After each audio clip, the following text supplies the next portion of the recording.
So who wins the division? The South.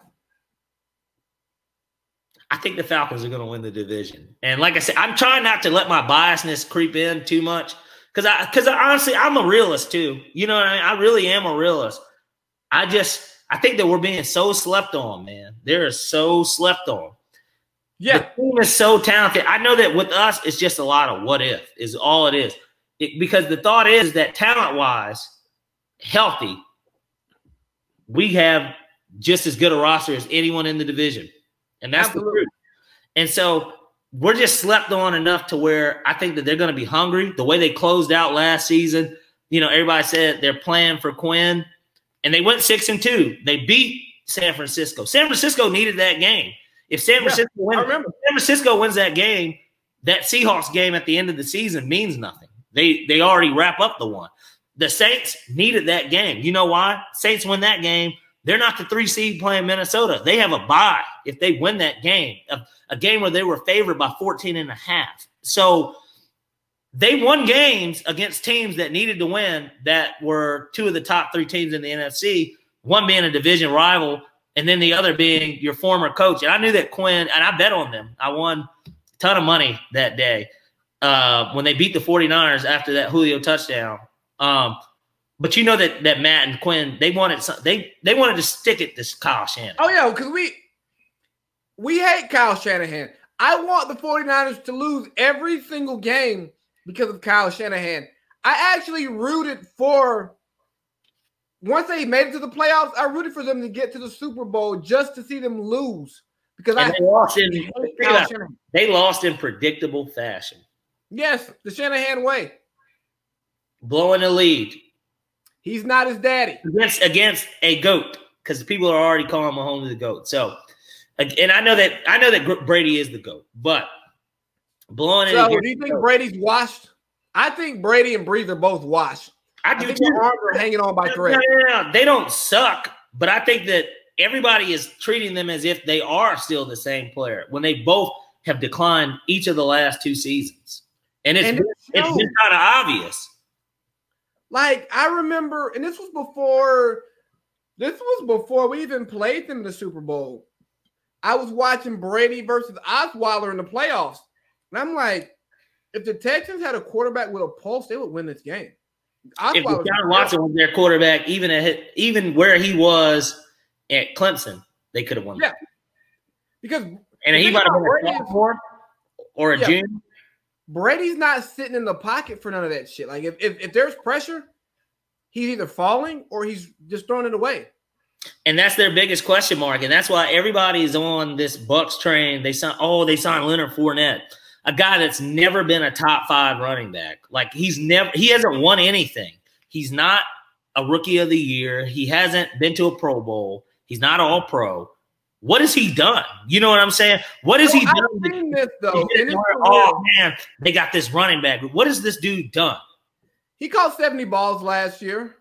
He had a good year. Okay, so he's an above-average running back is what I look at. So, for me, though, you're not great if you're not a Pro Bowler or all-pro. So, what is he? He's just good? He's above good. He's a disappointment. But maybe problem clearly, because think about it. He got cut and cleared waivers, meaning nobody wanted him. Nobody wanted to guarantee him money. Obvious situations like Chicago needs a running back. You know what I mean? Obvious situations. Hell, the Jaguars need a running back. Like, obvious situations. The Jaguars brought in Devontae Freeman for a tryout. Hey, more power to Free, too. Shit, I wish Free nothing but the best. He was great for the 2 years that we really had great Free. He was. Yeah. Him and Ted, both of them. I mean, I loved both of them. They were both – they're a large part of the reason we went to the Super Bowl too. They're a big part of the reason why Matt Ryan got MVP. You know what I'm saying? Like, these guys helped build that team. All right, so, let's go to the North. You talked about the Bears. I think the Bears are a shit fire. I think the front office should go because they drafted Mitchell Trubisky over Deshaun Watson. I would not knock anybody for not drafting Patrick Mahomes. I get it, and I think with him, he's a example of you know what? Patrick Mahomes is not. He might be 6'3". He's like 6'2.5" or something. Yeah. So he's kind of like, I hate to say it to compare him to somebody in college, but his numbers were eye popping then too. He's kind of like Colt Brennan. And think about it, Colt Brennan broke every fucking college record. Like he broke every fucking record, and nobody wanted him. He went to the Redskins in like the 6th round or 7th round. And so Pat Mahomes, I can get that, but definitely, yeah, the Deshaun Watson thing, there was no excuse. And they traded up to get him. And nobody wanted him. Yeah, nobody. Like that for me, that's a fireable offense. Like, hey, look, you just traded up. Oh, what's up, host? We're live. What's happening? How you living? I'm living good, man. Just talking a little football, you know, a little AFC North. Here, I'll let y'all get back to it. I don't want to interrupt the cast. You already did, but it's all good. But nah, man. So the fact that they traded picks for Nick Foles, who's not starting, they didn't just sign Cam Newton off the street, who may have turned that job down. I just think the Bears are a shit fire, and I'm hearing a lot of Detroit noise, though. Like, Detroit's going to be back because Matt Stafford's going to be great again. And you know why they think that? So if you remember, Detroit started 2-0-1. Mm-hmm. They tied with the Cardinals week 1. Then they won 2 in a row. Then week 4, they played Kansas City and took them kind of to the limit. And then the very next week, they played on Monday Night Football and lost to the Packers on a last-second field goal. So that they're 2-2-1 there, and then Stafford plays 3 more games, and then he's done for the year. So, and I get it. I like Matt Stafford. I'm a dog guy. You know what I mean? We're Georgia people. Like, yeah. You know, we know that Matt's good, but I'm not going to drink that Kool-Aid just yet. I can't get into that. They've got a decent – they're just such an 8-8 team to me. I don't know why. Like they scream 8-8. Their division is hard. Like, it's hard. Like, you know what I'm saying? Like, we had 2 playoff teams in that division last year. I got something for you, though. 2 playoff teams that won playoff games, by the way. Not just 2 playoff teams. 2 teams that won playoff games, you know? And so I don't see them as a real threat to win that division. I think that they're a team that can make noise in a sense of it's never an easy game if you play them, but it's not a team that I see as if things fall the right way, maybe they can get that 7th seed. I hear you. So I got something in the comments. They took a lead into the 4th quarter in 7 games last year. Do you think with Matt Stafford it looks different? It seems like the guys are rallying around Matt Patricia. He's galvanized the group. Because that matters, I think. He's another Brady assistant too.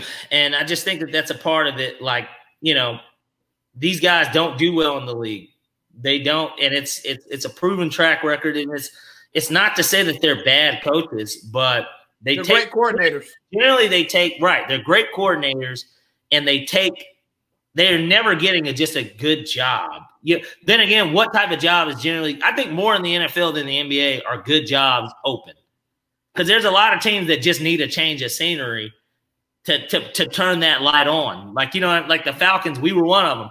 We needed a change of scenery after Mike Smith. And I loved Mike. The Mike Smith era was the most fruitful era in Falcons history. Nobody like the Jim Mora era? We went to the playoffs twice. No, we went to the playoffs once with Jim Mora. Dan Reeves took us to the Super Bowl and the first year of Vic. Jim Mora didn't really do anything. I mean, he did. Nah, he asked Michael Vick to be a precision passer. They went 7-9, 8-8, and then they went 11-5 the NFC Championship year against the Eagles. He didn't really do anything. Mike Smith, first 5 years, winning seasons. The Falcons had never had back-to-back winning seasons. Mike Smith is, here's the thing, man. All intents and purposes, Mike Smith is the best coach in Falcons history. And I'm not mad at you for saying that. I agree with you. And here's where I get upset in the locker room sometimes when people get to talking, right? Talking about the Falcons franchise. I go, look, guys. I.e. you and Josh. But go ahead. I'm like, for one, Josh, shut up. The Eagles have been losers forever. All he has is that Super Bowl. That's it. He finally got one. Congratulations. But and he rubs it in more because we were the hardest game on the path there on the road in a game that we should have won. Right. But for me, it's like we don't try to make the Falcons out to be some cornerstone franchise. Yeah.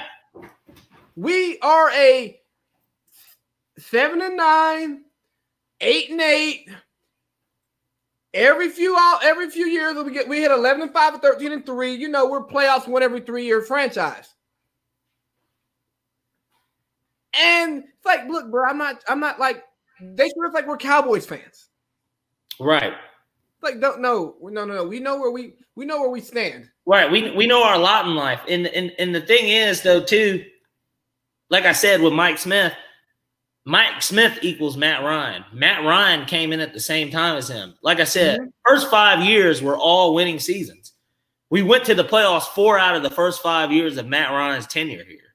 And his last year and that 5th year being an NFC championship appearance. Not to mention, in those first 5 years, he had 2 13-3 seasons. We went 13-3 in 2010, and we got smoked by Green Bay, but nobody was stopping them that year. That's why Aaron Rodgers has a Super Bowl. Yeah. Nobody was stopping them. They smoked us. I'll never forget that game. And you know me, I go to, every Falcons game, which is why this Sunday is going to be weird for me because of my entire life. Watch a game at home. When's the last time you watched a home game? My entire life, Lee, I've gone to football games. And if they don't have fans at all the entire season, this will be the first year of I'm 27, of my entire life that I have not gone to a Falcons football game. I know we're going to keep circling back to the Falcons because we're Falcons fans and we don't get enough love. Did you see the there's this post that's going around somewhere and I screenshotted it that I think I know what you're going to say. Can I guess it? If Matt Ryan, guess it. Okay, well it probably isn't right, and I was going to bring it up just to see what your guess was going to be, but obviously I'm wearing the Braves hat. The Braves scored 29 points yesterday. They had 29 runs.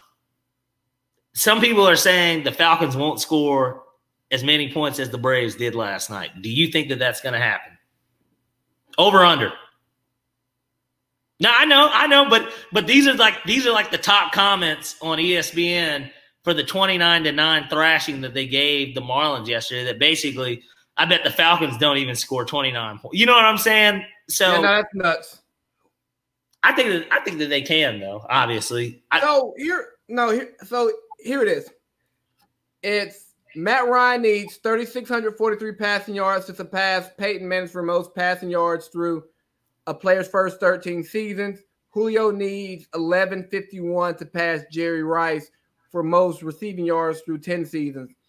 And the person who boasted, he said, first ballot Hall of Famers when it's all said and done. Let's argue. We actually kind of talk about this. To me, Julio's definitely. He's going to be first ballot. It'll be because he's not like T.O. He didn't piss people off. Exactly. So his numbers speak for themselves. Even without the touchdowns, the way that they should be, Julio by far, to me, of this era, is the best wide receiver. And I know Antonio Brown is great too. Julio is the best receiver of the 2010s. And that includes Calvin Johnson. I know he played 5 of those or 4 of those years. At the end of the day, he didn't do a whole decade of it. So Julio Calvin Johnson, great receiver, Georgia guy, went to Sandy Creek, played against Sandy Creek in high school, got thrashed. Can I tell you something about Calvin Johnson? He was like Devin Booker, okay?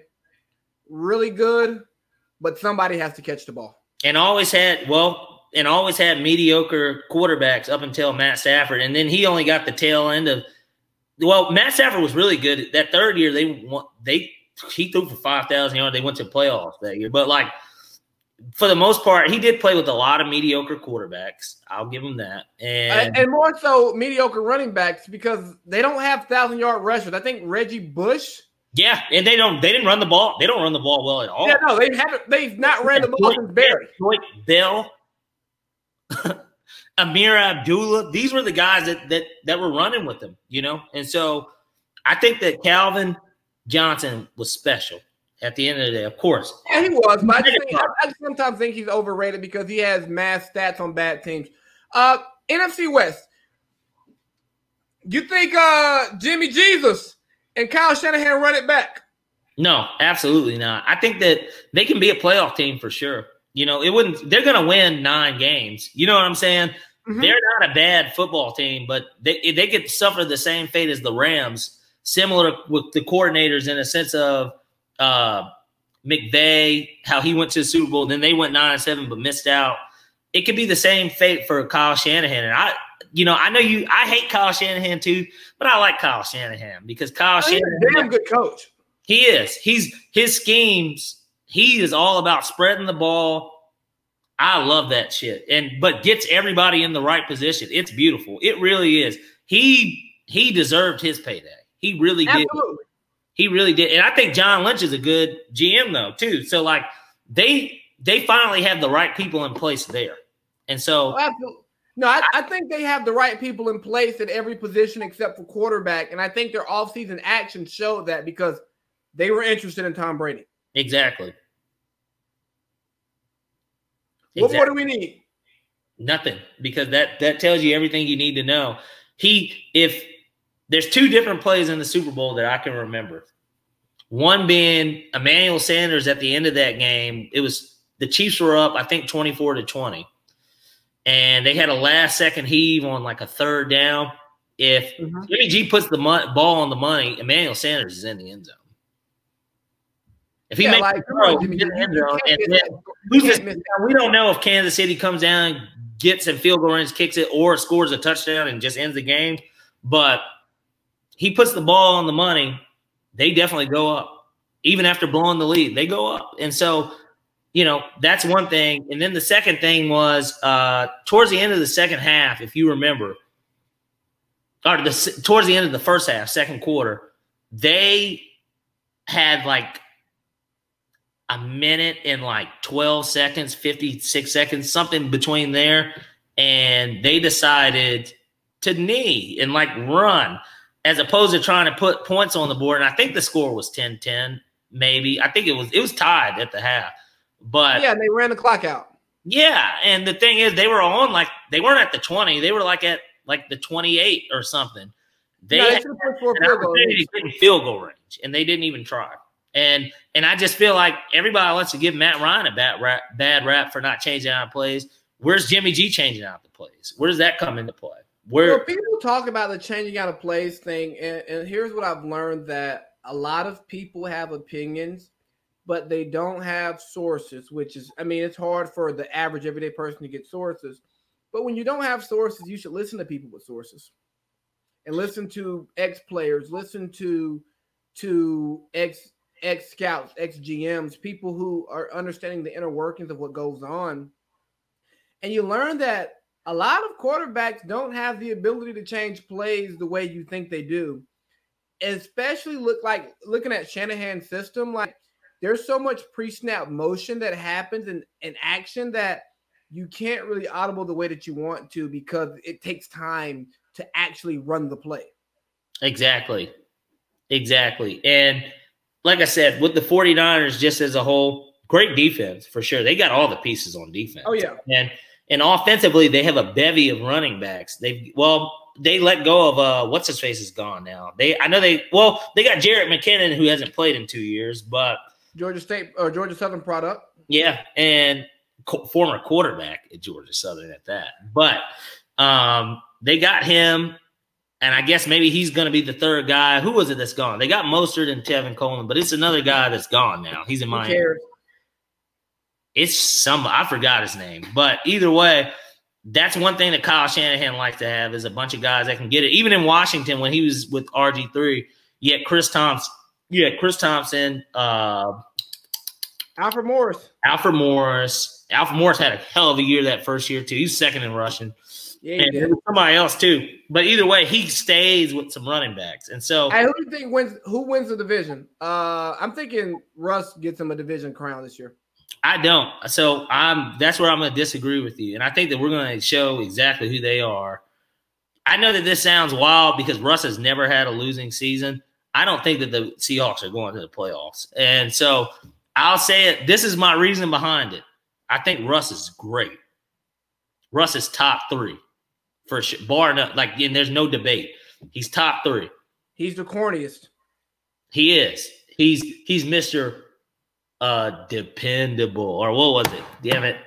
Yeah, I think it's Mr. Dependable, or it was something. I forgot what the hell he said. But that's his alter ego. But nonetheless, that team is not that talented, and that's just the real truth of it. They're really not that talented. Chris Carson had a decent year last year, and as a running back, he's a guy that puts the ball on the ground. And maybe that's my hot take of the day. Dun, dun, dun. Hot take of the day. I think that at the end of the day, that Seattle isn't going to make the playoffs, and I'm willing to back that. I don't think that they're going to make the playoffs. I like Pete Carroll. I like Russell Wilson. He can't continue to do it all.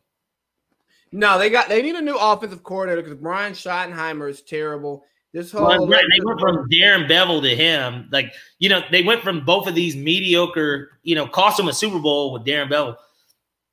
They went from these, or Darrell Bevel, whatever, Bevel, Coach Bevel.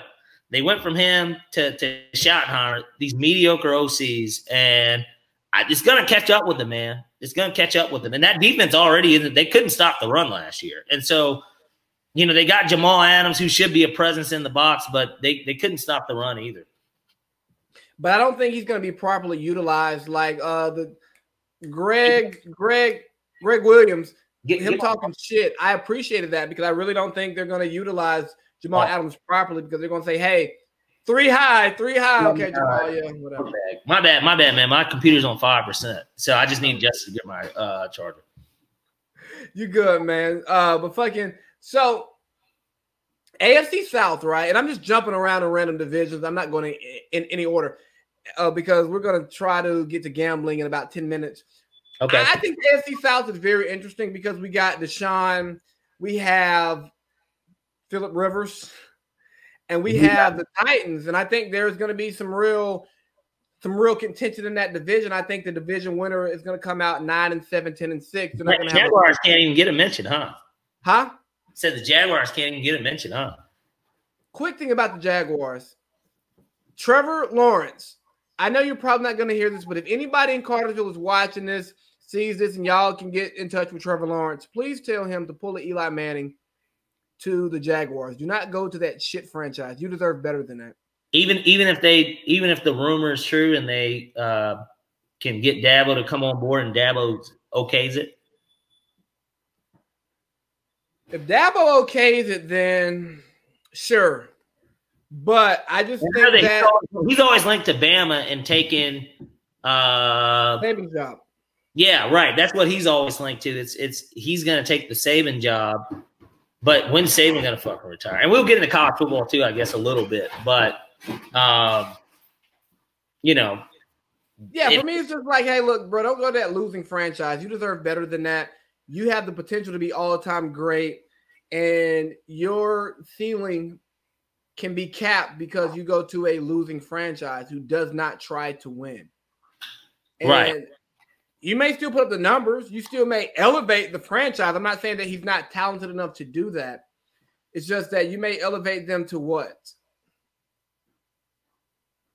I mean, because they show that they know how to draft. Championship, right? Right. They've gotten quality players. Miles Jack. Remember, you remember how high people were on Miles Jack? He was out of UCLA. He was running. He was played both sides of the ball.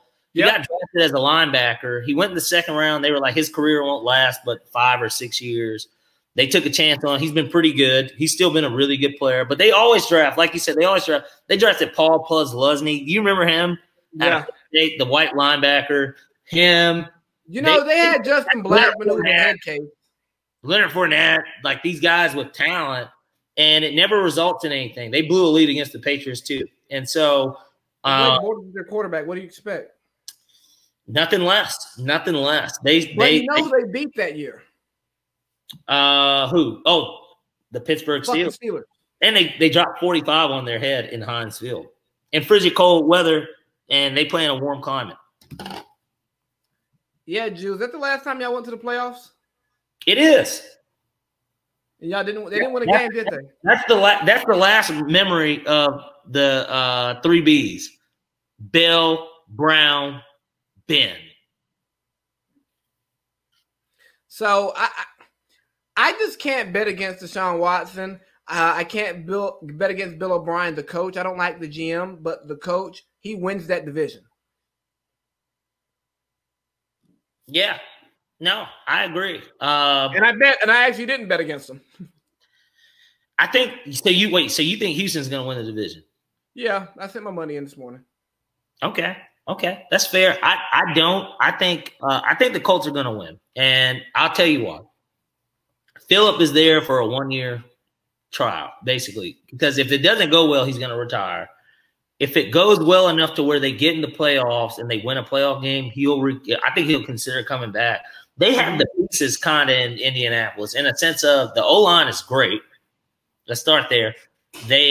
Marlon Mack has outdone all of his expectations. He was really solid for them. And I went to the Falcons played the Colts last year. I went to that game.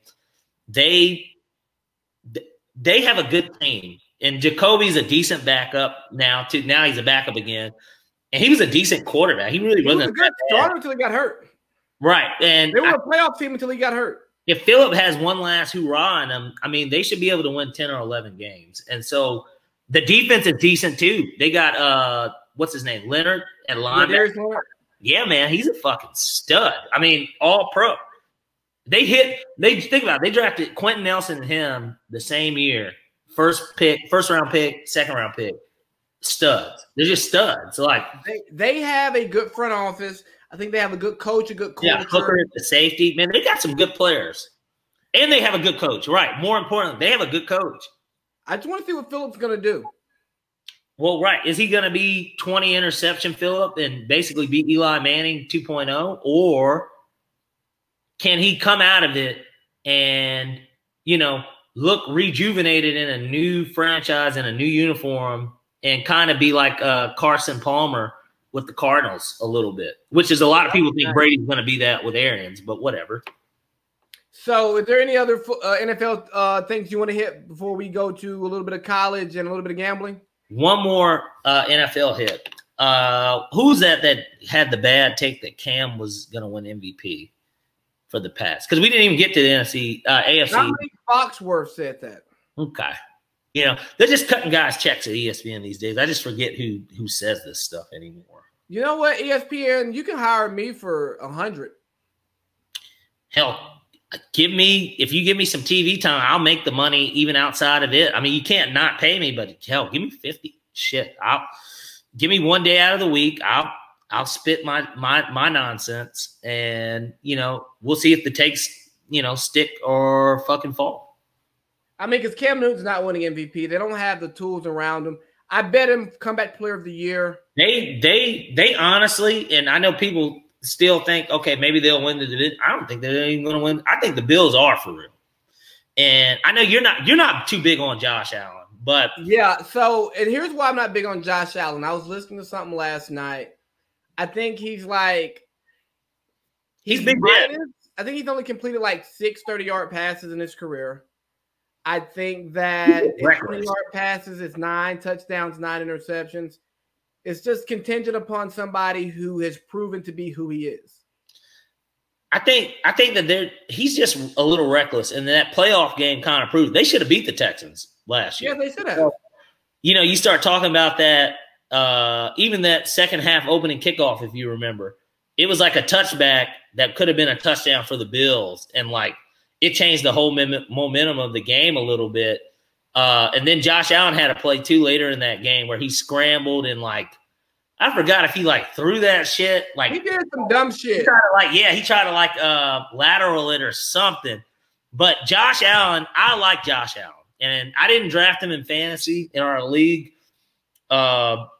this year. I took Baker just because of all the pieces. Plus I have Chubb and Odell. So Baker money maker. He's going to be a part of the reason why both of those guys should succeed. And, I like Josh Allen. I think they have a good coach in McDermott, and he proved that as the DC with the Panthers. That's why the Panthers were a playoff team, too. Give Ron Rivera credit, but, give him his credit, too, because the Bills have completely turned that thing around. Oh, yeah, their defense is nasty. Yeah, and they don't even – they got Diggs now at wide receiver, but they don't really – Frank Gore was the running back last year. Who does he play for now? The Jets? Yeah. Yeah, he plays for the Jets. And there was a rumor that he looks better than Le'Veon Bell. Well, that's because Adam Gase doesn't like superstars and he wants Le'Veon Bell up out of there. And do you blame him? I mean, I tell you what, this is from a birdie. You talk about the people I run into. So one of Justice's good friends, Isaac Rochelle, he's the backup defensive end for the Chargers. He plays with Joey He's Joey Bosa's backup. Notre Dame captain. Great guy, too, by the way. He's got an outstanding outreach program that he's doing. See You on Sunday and Local Human. They're both really good. Like, I'm proud. I'm a great guy, too. But basically, you know, so him playing for the Chargers, when we were out in L.A., I got to meet, you know, Pouncey. I got to meet a lot of the guys that play for the Chargers. And Pouncey played in Miami with Gase. And that's what they call him. They call him Gase. He just calls him Gase. He didn't call him Coach Gase. He didn't call him Adam. He calls him Gase. And so, like, he said Gase was cool, basically, that he actually was a cool – and think about it. Pouncey's one of those guys that people look at him as kind of trouble a little bit, right? Him and his brother. They played on that Florida team with Aaron Hernandez and Tim Tebow. So he's a part of all that. Urban Meyer. He's a part of all that shit. He said that Gase was a cool dude. He said that Gase – you know, would FaceTime him, all this other shit. But then he said when he ended up getting traded to the Chargers, Gase wouldn't answer no more. So I think Gase is the type of guy probably that when he's with you, he's with you. But when it's time to cut ties, you know, he'll ghost you or whatever. Like he's kind of just not even interested in what it is that you do anymore, regardless of your skill set or whatever. But we'll see what happens with Bill. The Jets are just a shit show. They like the Redskins, are just one of these teams that it doesn't matter what you do. Sam Darnold's overrated too, by the way. He is so overrated. Yeah. I think he has upside, but he just doesn't have enough snaps at quarterback, and he's going to wash out before he gets the chance to prove it. When it was Monday Night Football and Booger and them, you know, heard him saying that he was seeing ghosts, I said, oh, no, this guy's not going to make it. Even if I know I think they said he had a concussion, but still, it was just like, that's bad, man. That was bad. Hey, so look, college football is looking crazy this year. The progressive Pac-12 is not playing. The Big Ten has been pretty much told to play no matter what they want to do. And I've been seeing people talking about the Heisman. I'm like, they're still going to give out a Heisman this year? They're going to still give out a Heisman and a national champion. I'm gonna bet Georgia the Natty. Like the only reason I didn't bet it today is because I got a call to play 2K right before we started pod, and so I just, you know, you can't play 2K and bet at the same time. Exactly. I think that you're spot on with it. Even though I felt a lot more comfortable with Jamie Newman, and not because I saw Jamie Newman play with Wake Forest. You know, I'm a guy that looks at the stats too, and then just the fit and how it would have been a dynamic offense, something that Georgia hadn't had with Fromm. Even the national championship year, they weren't really dynamic. He was just a really good game manager, and they had a two-headed monster in Michelle and Chubb. So, like, you know, those were arguably the two best running backs in college football that season on one team. And I like Kirby as a coach too. But, I like Kirby too. You know, I don't know with JT Daniels, which I don't even know if he's going to start game one. I think it might be DeJuan Mathis. Like, I don't even know who's going to start game one. So with Georgia, we know that they're going to win 10, 11 games. That's never the problem. Mark Richt was doing that. You know what I mean? So we don't know what's going to happen. If I had to put my money on anybody, it would probably be Clemson, honestly. But I think that's just the easy answer because I know that they're going to run through the ACC and no Ohio State, which that would have been my – well, if Jamie Newman was playing, it would have been Georgia, Ohio State. Because that's the thing. To beat Saban, you have to have a dynamic quarterback. Yes. And I'm a JT Daniels fan. That's only because I got the chance to meet his coaches back when he was at Mater Dei. Yeah. They came to a camp for this He came to this camp for this team that I was coaching for, so I just got to meet him, talk to him, stuff like that. So that's just my personal, just like, I met this kid. I'm a fan. Yeah. But outside of that, yeah. Well, injury history, obviously his high school credentials stack up with winning. You know what I'm saying? Being the top pocket passer of his year. But, you know, it's going to be a big question mark with college football. Honestly, I think it's going to be a lot harder for them to finish the season than anyone. Absolutely, because they have schools that who make decisions, not millionaires. They have parents who are involved.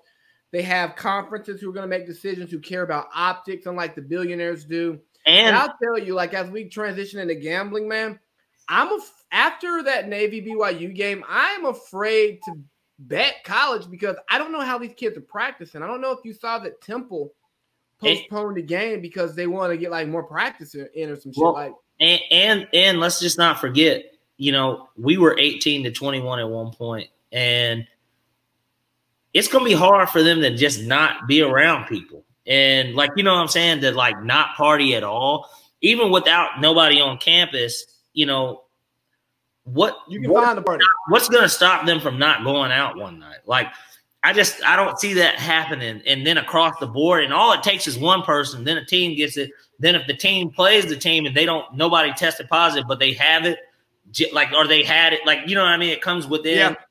Yeah. And like, that's going to shut that down. So it's going to be, I'm surprised that they are playing.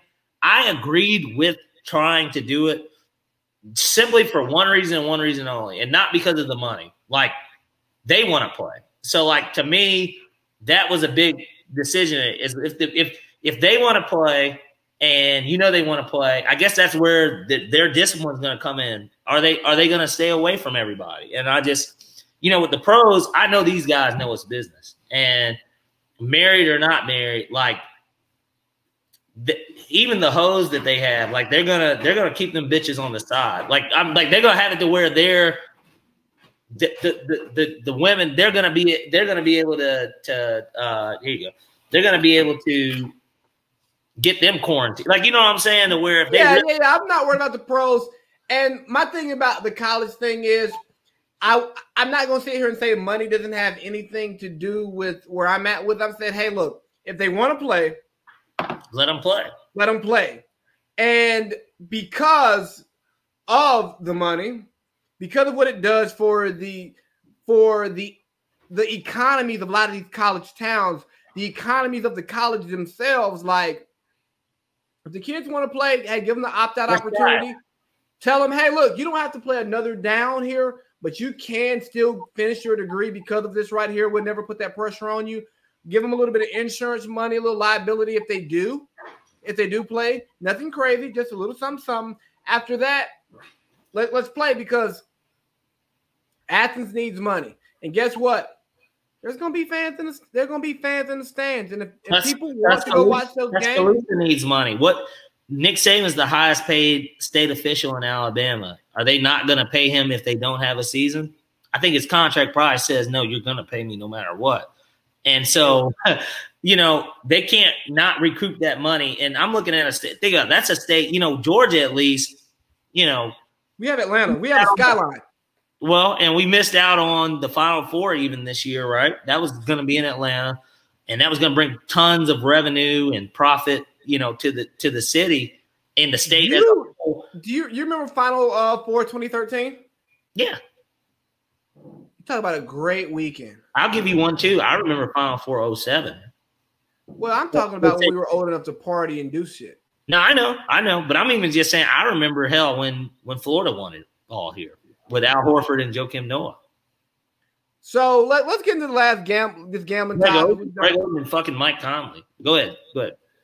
Mike Conley, so overrated. But anyways, so I've recently gotten back into gambling. You know, I took a long hiatus after one of those websites locked me out of my account, and no one answered the phone. But let's talk strategy. How do you bet? Because you are the best gambler that I know personally. You have a wild strategy from its appearance, but it works. Let's talk about it. High risk, high reward. And let me give a disclaimer too for anybody that ends up, that's watching, do not bet money that you don't have. And that is like the biggest thing that I can't stress to anybody. People can look at me, and anyone that knows my personal winnings, I don't flaunt it because I don't it's not something I've ever put on Instagram. I share it with my friends, of course, but that's because we're all generally interested / betting on the games anyways. Don't bet money that you don't have. And betting money that you don't have is going to end up putting you in a situation that you don't want to be in. And you're going to be upset not only at yourself, you're going to be upset at everybody, and that's just not good for anyone. And so my suggestion is, if you don't have the money to play, then don't play. Break. That's this nigga Jordan and the fucking thing. But no. Great disclaimer, though. It's serious. But seriously, the method that I use for gambling is of high risk and high reward. I'm the type of person that sternly believes in everything that I think about sports. And granted, I don't always win. I lose too. Actually, I lose more than I win. But the dollar amounts that I win versus the dollar amounts that I lose, they're not the same. I win more money than I do lose money, but I also lose more bets than I win bets. And so you got to be locked in on what it is that you're trying to do when it comes to betting on sports specifically. If you don't know shit about it, don't bet on it. You know what I mean? You can get lucky if you want to, but if you don't know shit about it, don't fucking bet on it. Don't put your money on something that you don't know anything about. And so, for instance, with the pandemic, baseball has been prominent. Even, they came on before the NBA, and I just couldn't wait. I just could not wait. I was so ready to put some money on some live action that it wasn't even funny. And so if you're going to bet money on, and I know enough about baseball, but I'm not a religious follower like with football and basketball. Give it some time, learn it, understand it, see it, know who's who. And even though we all know upsets happen and teams that are supposed to win don't always win, learn it, watch it a little bit. Like, understand your opponent. Your opponent is that bet sheet, that parlay.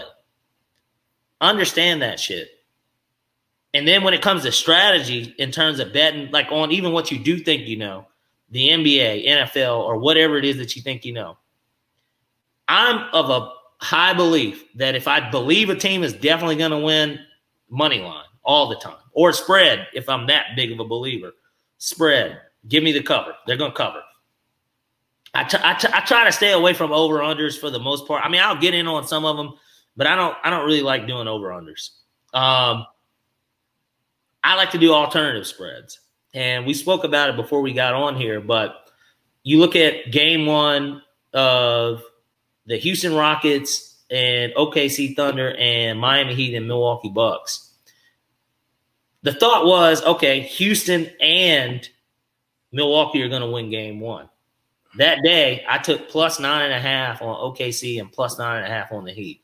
Both of them ended up hitting. You know what I mean? Both of them ended up hitting. Now, I lost the parlay because of baseball, like other shit. But bet on something that makes sense. If +9.5, if you think that OKC is close enough to where they won't lose by double digits, but even if you think that the Houston's going to win, why not just take the points on OKC at +9.5 if they're the same odds? Why bet on Houston straight up when there could be an upset? And that's the thing, man. Like, I've started playing around with some of the alternative lines myself because for me, it's become like, hold on. I think you're gonna win by blowout. So why should I just take these money line odds or even these spread odds when I feel like, no, today's a statement game? Well, there's that. And right. And game one's always set the tone for series. And that's why if you look at both of those games specifically, the team that won game one ended up winning the series. And that doesn't always happen. But at the same time, Miami set the tone with Milwaukee. And they said, game two, pressure's on you. No matter what. It don't matter what we do. Game two, pressure's on you. Because if you go down 0-2, we got you. And we know that we do because you've got to win 4 out of 5. And you know another like the Thunder. I'm in love with? Go ahead. Betting the margin of victory. Because you get such a good number from 1 to 2 points to like 10 points. You go $10 on each. Yeah, you're hedging. Some people don't believe in hedging, but in certain places, like you're stupid not to hedge. If the number's that good, it's like, hold on. Either way, I might dish out $40 here, but at the least I'm going to make 60. So yeah, it's free money. Exactly. And I hedged the last 2 days. Ended up hitting both of those parlays, but I hedged the last 2 days because I said, okay, it's down to one game. This is what I need. And we were talking about this yesterday with Denver, and I said the 18.5. And granted, that wasn't the only thing I needed, but the Giants were up like 9-0. And then the Dodgers game, Diamondbacks were tied 4-4. And I needed the Diamondbacks plus 4.5. So the Dodgers are going to win by 5 runs. I didn't think that was going to happen. But the Clippers and Nuggets game, they were up 13. So for me, I'm like, it's realistic that they'll win by 19 points and my parlay's over. I had to put a ton of money on, not only because the odds were great, even if I lost, I still was going to win money. Like they were like plus 325 to win by 19 points. But to me, it was worth even putting the money up against it with the amount of money that I had a chance to win. You hedge. If it is not solidified and you want to win some money, you're going to hedge no matter what. Lose out on the big money that you got with the little bit of money that you bet, as opposed to just losing out altogether. And you could have won, you still would have been a winner. And I'll tell you, I fucked myself on, what was that, Monday when Navy played? Because I should have hedged. I should have like ran all the same parlays, right? And just interchanged Navy and BYU and all of them, right? Or did the alternative spread. Even if you did, okay, I'm taking Navy straight up. Let me get BYU plus 7.5. Like, I mean, I don't, you know what I mean? Like, let me just put them in there to where, okay, I can hit both. Because even if Navy wins, let's say that they don't win by a touchdown. Now you hit both. Like, you know what I mean? And with the parlay that I made, I can't remember what it was, but I had 2 of the NBA games, cover spreads plus the over-unders. Everything hit. The Navy BYU over-under hit, right? I hit the over, and I just didn't hit Navy. And that was like turning 10 to 500. You know what I'm saying? Like 20 to 600. I was like, bro, I just left so much money on the table just by not hedging. Yeah, and that can always be a killer with the gambling. And obviously, Joel just gave us flames. Hi, Joel. Oh, Joel's tuned in? Yeah, he's watching. How are you doing, Boink Daddy? Is Zoe there too?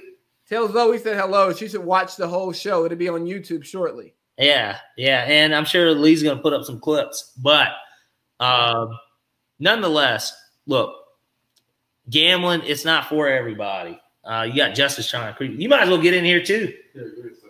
Yeah, like we're at an hour 40. We're about to close it out, so Yeah, this guy. But that's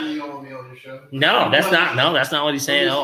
Nonetheless, just seriously, disclaimer for anyone that wants to gamble, you can make plenty of money doing this. You really can.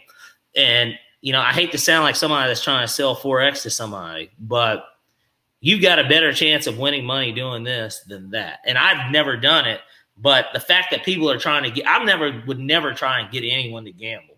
That'd be like me trying to get them to try a drug or something. Why would I get anyone to try a drug? I wouldn't, because it can be a drug in reality. Yeah. Gambling can be a drug. Gambling addiction is real. And the adrenaline rush that you get, like when you hit, it feels great. Oh, you're on top of the world. You've already spent the money.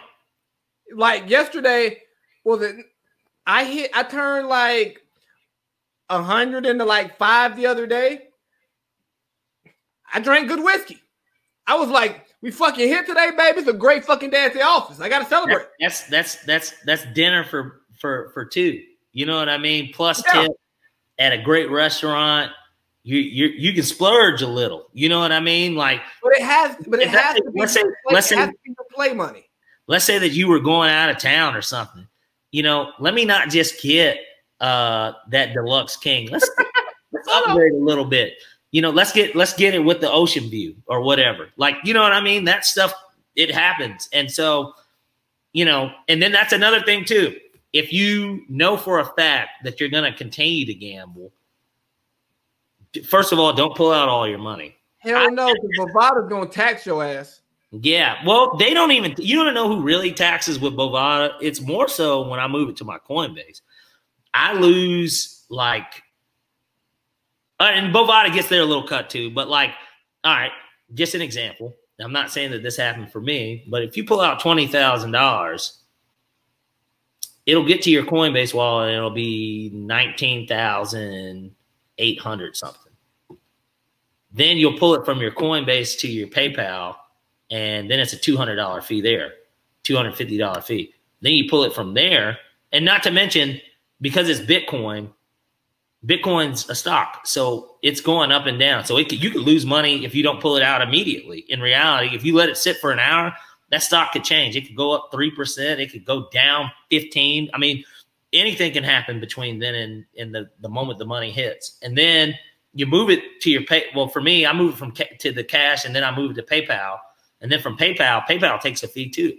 If you want the deposit immediately and you want to see it, it's like a $10 fee. But you can definitely lose money just even in the transfer portal. But point being, if you're going to continue to gamble, don't pull it all out just to use your card or add it back to Bitcoin, because you're just going to lose money that way too, like redepositing. So keep your money. Yeah, look at it like a long-term investment that you treat like day trading.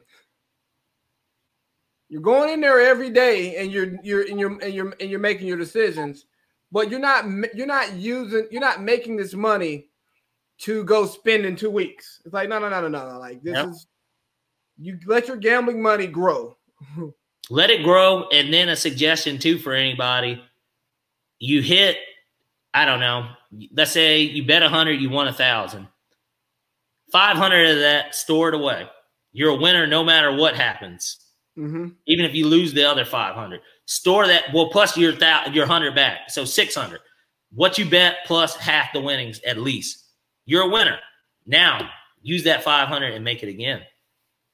And so that's kind of what my mom taught me about gambling, like going to Vegas. Like when you go and you hit, you at least half that money needs to get put away. Yeah, you like once you get back to what you came with, plus whatever your goal is, you store that away so you don't go home losing, or you don't go home losing anything more than you plan to lose, right? Yeah. And then after that, then you just bet whatever winnings you make over that, so that you're still a winner. Well, and I would say even too, because if you plan, okay, if you go with $1,000 and you're okay with losing $1,000, but you hit with $100 and you win 1,000, don't even, I mean, do you want to be a winner or a loser no matter what? Sometimes it's worth the risk, but people will chase them own selves. In a situation like that, where if you bet $100, you win 1,000, you put away the 500, you lose the 500 that you have remaining. Then you're like, well, I'm still a winner. Let me just take half from my actual winnings where I'm up. Then you'll lose that. And then you'll chase it. And then you'll get back down to where you're even. And then you're like, well, I was already okay with losing 1,000. Let me bet it again. Then lose that. And then be like, damn, let me try and get my money back. And then you start digging yourself in this fucking like, you know what I mean? It's a hole that you can't get to the center of the earth. Like, you know what I mean? You're going to continue to lose. And so there's a reason why Vegas is rich. Exactly. There's a reason they're going to win why they're in business. Speaking of which, I think this is a great place for us to close this out. I got a couple things for you about Vegas when we sign off. Anything else you want to give the listeners? Thanks so much for coming on. I really appreciate you, dog. Well, I appreciate you having me. And you know I'm always open, especially and obviously, you know, I'm a multi-dimensional person. I can do more than sports and gambling, but specifically these two different topics I always love doing. And like I said, you know, coming into this, it's a privilege. It really is a privilege to do this. I love your podcast. Obviously, I'm subscribed on Spotify, and anyone that isn't should be. It's a great podcast. Big Baby the GOAT, aka Adam Lee, always is giving good content, and he's getting qualified guests to talk about whatever it is that he wants to talk about. And I don't see why you don't subscribe. if you're not already. Hey, man, thanks. I'm going to try to eventually get a locker room pod going. Oh, man. I just actually want to do it when we do. I don't want to look like a fucking food fight in middle school, though, with everybody just. I want to do it like when we're in the same room, and I'll like bring out my other cameras, and it actually becomes like an event. Yeah. There's definitely enough personality for everybody that tunes in could definitely pick a side and legitimately be like, I agree with that person more. Yeah, you know? I want Josh in there to say that everything is stupid because Josh doesn't feel like using his words sometimes. Yeah, well, and then you want Jew there too, because Jew represents a small portion of people in the world. So, absolutely, and Joel with his sage wisdom. Well, right, Joel's the voice of reason. You know, that's why he's the commissioner that somehow got the first pick. But yeah. Yeah, I call shenanigans. But look, man, thanks so much, Pi. I appreciate you, dog. This has been great. Big baby, yeah!